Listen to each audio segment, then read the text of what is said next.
11. It holds the key to the Prime Minister's survival, to Britain's relationship with Europe, to the future of the United Kingdom itself. It is Northern Ireland, the latest stop on the new Prime Minister's tour of the UK. Now, Boris Johnson is not meeting the Irish Prime Minister. Yesterday, he did have a telephone conversation with Leo Varadkar, in which he insisted that the backstop, meant to guarantee no hard border in Ireland after Brexit, had to go, and Mr Varadkar insisted it had to stay. If that deadlock continues, Britain will leave the EU with no deal, no replacement, that is, for trading arrangements that took decades to build, and no transition period to allow businesses to adapt to the new world.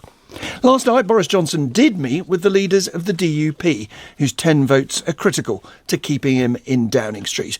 Amongst those he met, Sir Geoffrey Donaldson, Chief Whip of the Democratic Unionist Party, who joins us on the line from Belfast. Good morning to you, Sir Geoffrey. Good morning. Having spoken to Boris Johnson at length last night, how high would you put the chances now of a no-deal Brexit?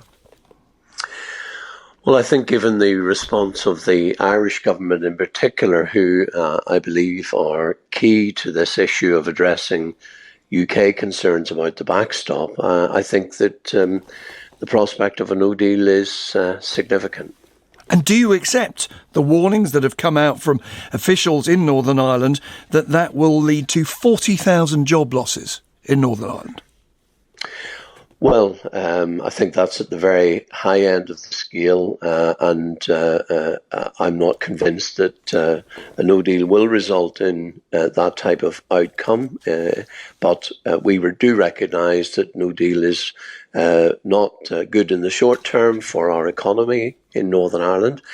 And to be clear, it's not something we're working towards. We've always been consistent in our approach on Brexit, which is we want to see the UK leaving the European Union with a deal, but the deal that's on the table at the moment is clearly unacceptable, not just to us, but to a majority on 3 occasions in the House of Commons. But did you tell Boris Johnson to show more flexibility? Because after all, he is now showing a harder line than you and the DUP. You used to say, look, if there's a time limit to this backstop, if we know there's an escape, in effect, in the future from something that holds the whole of the UK close to the European single market, we could live with that. Mr Johnson says, no, the whole thing's got to go. Well, perhaps the moment has passed for that, but we are clear that the problem with the withdrawal agreement is the backstop. And it's not just a problem for Northern Ireland, it's a problem for the UK as a whole.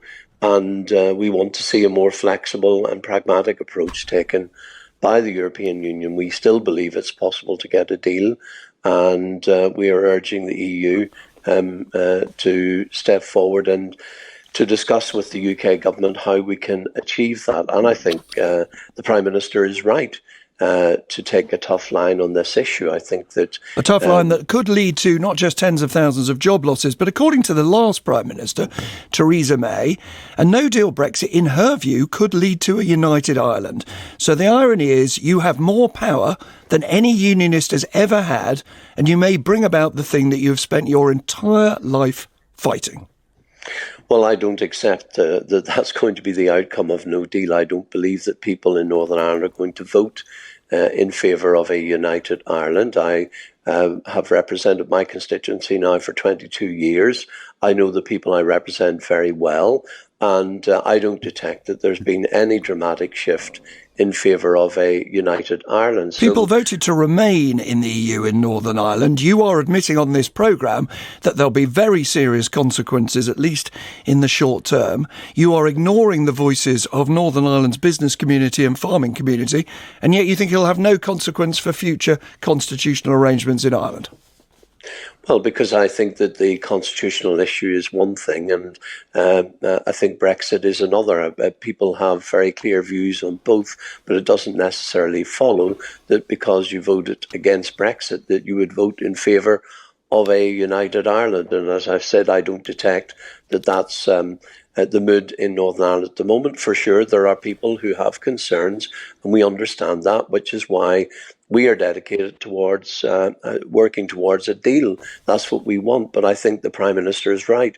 Taking a softer approach to the European Union didn't work for the last Prime Minister. Sir Geoffrey And Donaldson. I think that the line that the Prime Minister is taking now is the one that is more likely to get us to a deal in October than the previous approach.